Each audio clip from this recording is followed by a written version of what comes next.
Markets had a rough go yesterday. Selling programs kicked in when the dollar dropped, and VIX started to spike, and then it becomes just this snowball effect. Dollar drop, VIX up, SPY down, algos kick in, and there's nothing you can do to stop it, right? It's just that's the way it works until the algos shut off. And once the algos shut off and the market maker realizes he's got to get to work and make sure all those puts don't end up in the money, the market maker buys at the end of the day, and then you see the move back up. So if we look at it from the perspective of a 5-minute chart, you'll see it right here. This is yesterday's SPY, and you can see the downward move all morning yesterday.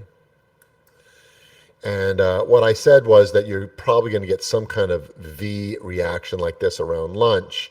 Here's lunch. You got a little bit, but then it continued further down until about 2 o'clock or so.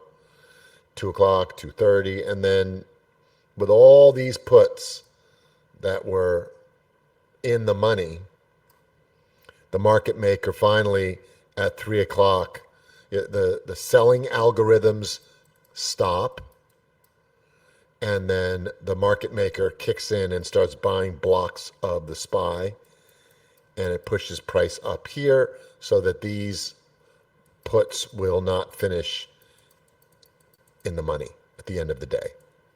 So that's what happened. Now this morning there's some news that maybe there's a trade deal with India, which might be the first one of a series. So that happened. Also yesterday, just to add to the uncertainty of the markets, Trump and Powell got into a little back and forth where Trump is saying, lower rates, will you? Give me a rate cut. And Powell's like, nope, we're not going to do that. And if you think about it, if you look at the recent CPI data in terms of inflation, we are literally at the same point, if not better, inflation rate wise, than we were when Powell did that huge 75 basis point cut last year. Everybody remember that big cut? Well, he did it when CPI was at a certain level. And so we are at that level now. So then the question is, well, if you did it then at this level and you had the macro data backup to say, okay, inflation is now under control to the extent where we can start bringing rates down. Why is it any different now, Mr. Powell, you idiot? One of the worst, and responsible for a lot of the damage to this economy, in my opinion. And now he's going to play games.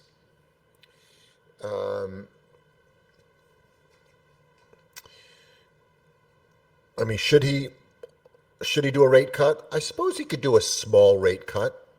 For those that are in the other camp, say, well, if he starts cutting rates now, inflation will come roaring back. Maybe not so.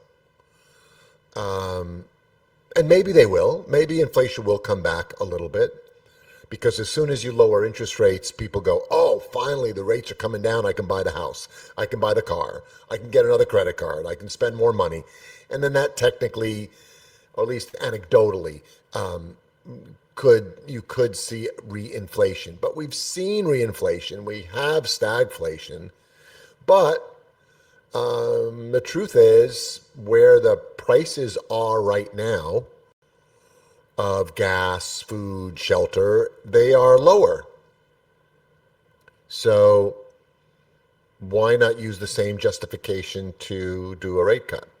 It doesn't have to be a huge rate cut, but certainly could help things along. So if that happens, that'll help the market.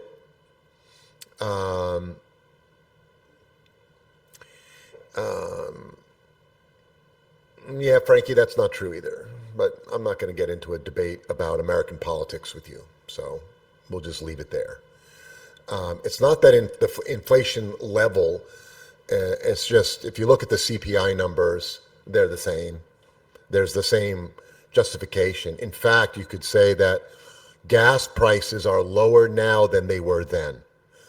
Food prices are lower now than they were then. And so if the only metric that they use for rate cuts is the inflationary metrics, then why not use the same metrics and do a small rate cut? It would be healthy for our economy to see interest rates come down a little bit.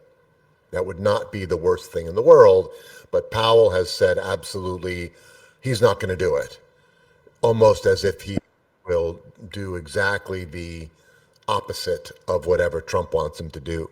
So it's just a stupid back and forth between the two of them. And that causes uncertainty. The only reason I mention it is because it raises uncertainty. And when there's uncertainty, that's typically when traders buy the VIX. And when they buy the VIX, that is usually when the markets drop and then they hit certain levels and algos kick in. So that's what happened yesterday. You had a combination of the dollar getting sold off as either a foreign investor or multiple foreign investors or a foreign bank or a country dumped the dollar. And at the same time, we got information that Fed absolutely is not going to do a rate cut, and no trade deal necessarily done yet. And so when you mix that all together, the VIX starts to go, and the SPY gets triggered, and algos cause the market to dump the way it did. Algos pulled back and stopped, and then the market maker kicked it into gear.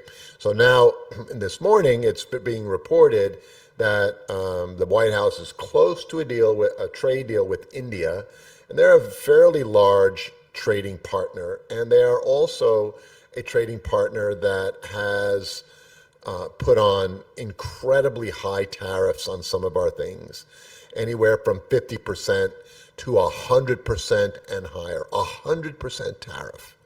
Why we put up with it for so long, I don't know. But it looks like something is being done there. Okay, so there's that. And then you saw the dollar start to improve in the overnight. So let's go to the overnight session here. You can see. Yeah, you can see a little bit of movement in the dollar. The dollar's up about 1/4 point from where we left off yesterday. See this move up in the dollar. So that's viewed actually as a positive because you don't want to see the dollar not be the standard and then fall through the floor. You want to see the dollar hold at some point.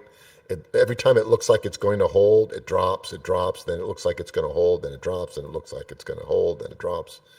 So it looks like it's going to hold again. So that's somewhat positive news. And then you also got some positive earnings report.